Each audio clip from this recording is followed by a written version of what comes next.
దర్యాప్తు పారదర్శకంగా జరగాలి. వాస్తవాలను కట్టుదిట్టిన విధంగా వ్యవహరిస్తున్న పోలీసు వైఖరిని ఖండించండి. సాక్ష్యాన్ని మార్పిడి చేస్తున్న పోలీసు వైఖరిని ఖండించండి. మేము మౌనిక కేసులో జ్యుడిషియల్ విచారణ జరిపించాలి, జ్యుడిషియల్ దర్యాప్తు జరిపించాలనే డిమాండ్ మీద ఈ రోజు కలెక్టర్ గారిని కలవడానికి వచ్చాము. ఎందుకనంటే దాదాపు వారం రోజులు పూర్తవుతుంది. ఈ కేసు విషయంలో ఎఫ్ఐఆర్ నమోదు చేసిన దగ్గర నుంచి 161 స్టేట్మెంట్లు నమోదు చేసిన దగ్గర నుంచి అంతా కూడా వైట్ పేపర్ల మీద సంతకాలు పెట్టించుకోవడము, అదే ఎఫ్ఐఆర్లో వాళ్ళ పేరెంట్స్ చెప్పని విషయాన్ని టైప్డ్ మ్యాటర్ మీద సంతకం చేయించుకోవడము, అదేవిధంగా అతన్ని పోలీసు కస్టడీకి తీసుకొని నేరాన్ని మొత్తం విశదీకరించే విధంగా విషయాలు తీసుకోవాల్సి ఉండగా ఎటువంటి పోలీసు కస్టడీకి తీసుకోకుండా మొత్తం జ్యుడిషియల్ కస్టడీకి పంపడము, ఆయన చెప్పిన ఏ కథ అయితే ఉందో ఆ కథను మాత్రమే వాస్తవంగా తీసుకొని అదే నేరస్థలమని ఒక్కడే నేరస్తుడని ఏదైతే ప్రభుత్వం చెప్తుందో దాని తగిన ఎవిడెన్స్ అంతా కూడా పారదర్శకంగా ప్రజలకు చెప్పడంలో పూర్తి వైఫల్యం చెందింది. కాబట్టి ఈ రోజు అనేక అనుమానాలకి అవతవకలకి అవకాశం ఇస్తున్న ఈ దర్యాప్తు పూర్తిగా ఆపేసి ఉన్నత స్థాయి అధికారులతో జ్యుడిషియల్ దర్యాప్తు జరిపించాలనే డిమాండ్ తో ఈ రోజు మేము ప్రజా సంఘాలుగా కలెక్టర్ గారిని కలవడానికి రావడం జరిగింది. అంతకు ముందే కుట్ర ఉందని చెప్పడానికి కారణం ఏంటంటే ఆయన ఖరీదైన బైకులు, ఈ రవీంద్ర యొక్క ఖరీదైన బైకులు ఒక ఒక రోజు ముందే మాయమైపోయినాయట అపార్ట్మెంట్లో. వాళ్ళు చెప్తున్నారు అపార్ట్మెంట్లో వాళ్ళు ఉండే బైకులు మరి లేవని. ఆయన ఒక్కడే కాదు, వాళ్ళ బ్రదరు వాళ్ళ స్నేహితుడు కూడా అపార్ట్మెంట్కి వస్తూ ఉంటారు.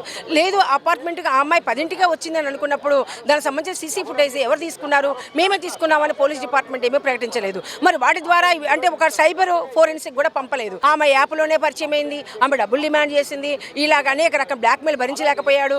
అందుకని చెప్పేసి ఇలాంటి పరిస్థితుల్లో ఆమె ఇంటికి తీసుకొని వచ్చి డిస్కషన్ జరిగే క్రమంలో పెద్ద గొంతు పెట్టడంతో ముక్కునోరు మూసేయడంతో ఆమె చనిపోయింది అని ఇలాంటి సంబంధించిన అనేక విషయాలు ఏదైతే చెప్తున్నారో ఈ విషయాలంటే తగిన ఆధారాలు అక్కడ మనకేమీ ఎస్టాబ్లిష్ కాలేదు. అంటే ఏంటంటే అవి ఒక విక్టిమ్ బ్లేమింగ్ అనమాట. అంటే అది సమర్థన ఎందుకు చేశాడంటే అని అతను ఏదైతే చెప్పుకుంటున్నాడో దాన్ని యథాతథంగా ఒక దర్యాప్తు అధికారి చెప్పడము, బేసిక్గా అతనేం నేరస్తుడు కాదని నేను ఒక స్టేట్మెంట్ ఇవ్వడము మరి ఇది ఒక ఇంటెన్షన్తో జరిగినట్లే అనిపిస్తుంది. నేను పివి గిరిజన్ న్యాయవాదిని మాట్లాడుతున్నానండి. ప్రస్తుతం ఇక్కడ ఏదైతే మౌనిక అనే అమ్మాయి మర్డర్ జరిగిందో ఆ మర్డర్ లోని చాలా సందేహాలు ఉన్నాయి. అసలు బయటికి క్లియర్ గా ఆ మర్డర్ కేసుకి సంబంధించి ఇన్వెస్టిగేషన్ మొత్తం వైలేషన్ అనేటువంటిది, అసలు ఇన్వెస్టిగేషనే జరగలేదు అనేటువంటిది, కేవలం డెస్క్ వర్క్ చేసి వాళ్ళు అనుకున్నట్టుగా పోలీసులు అనుకున్నట్టుగా ఇదంతా తయారు చేయడం జరిగిందన్న విషయం ఎఫ్ఐఆర్ దగ్గర నుంచి పోస్ట్ మార్టం రిపోర్ట్ వరకు అన్నింటిలోని కనిపిస్తుంది.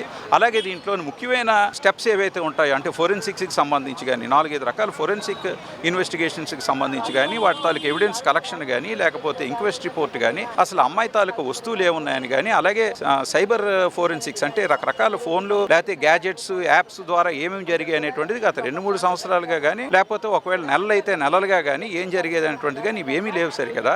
ఇందులో అత్యంత ఆశ్చర్యకరమైన విషయం ఏంటంటే పోలీసులు ఏదైతే వాళ్ళు పత్రికాముఖంగా ఏదైతే ఒక స్టేట్మెంట్ ఇచ్చారో ఆ స్టేట్మెంట్ ఆల్రెడీ ఏమీ తెలియకముందే పేరెంట్స్ ఎవరైతే కంప్లైనెంట్స్ ఉన్నారో ఆ పేరెంట్స్ అదే ఆ తండ్రి గారు అమ్మాయి చనిపోయిన తండ్రి గారు మౌనిక వాళ్ళ తండ్రి గారు ఇచ్చిన రిపోర్ట్లోనే అవన్నీ ఎలా వస్తాయండి. అంటే ఒక ఇన్వెస్టిగేషన్ స్టైల్లో ఓ పోలీసింగ్ స్టైల్లో పోలీస్ రిపోర్ట్ తయారైతే పోలీస్ రిపోర్ట్ కిందని ఆయన రైటింగ్ లేకుండా కేవలం సంతకం మాత్రం పెట్టడం జరిగింది. అంటే ఇవన్నీ చూస్తే అలాగే పోస్ట్ మార్టంలో ఎవరు ఐడెంటిఫై చేశారనేటువంటివి ఆ సంతకాలు ఆ వివరాలు ఏవి కూడా ఒక కంప్లైనెంట్గా ఆయనకి మొత్తం వివరాలు ఇవ్వాల్సిన అవసరం ఉంది. ఆ వివరాలు ఎక్కడా చూపించట్లేదు. అందువలన ఈ రోజు మేము చెప్తుంది ఏంటంటే ఇలాంటి ఇన్వెస్టిగేషన్ల వల్లనే కేసులు ఎక్విటల్ అవుతున్నాయని చెప్పి సాక్షాత్తు సుప్రీంకోర్టు చెప్పింది, హైకోర్టులు చెప్పే, అలాగే జడ్జీలు కూడా క్రిమినల్ కోర్టు జడ్జీలు, పోక్సో కోర్టు ప్రతి దగ్గర కూడా ఈ వివరాలు చెప్తున్నారు. అంటే ఇదే విషయం చెప్తున్నారు.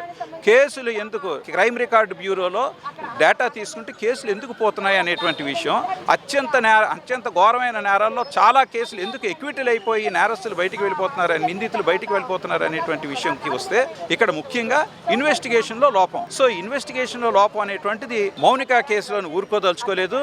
ఇది మొదల్లోనే అంటే ఇప్పుడే ఈ కేసును అడ్డుకొని ఈ కేసు మొత్తం మళ్ళీ మేజిస్ట్రేట్ గారి ముందు స్టేట్మెంట్ ఇవ్వడం ద్వారా మేజిస్ట్రేట్ గారి ముందు కంప్లైంట్ రిపోర్ట్ వేరండి పోలీసులకి ఇస్తాం కానీ కంప్లైంట్ మేజిస్ట్రేట్ గారి ముందు ఇస్తాం.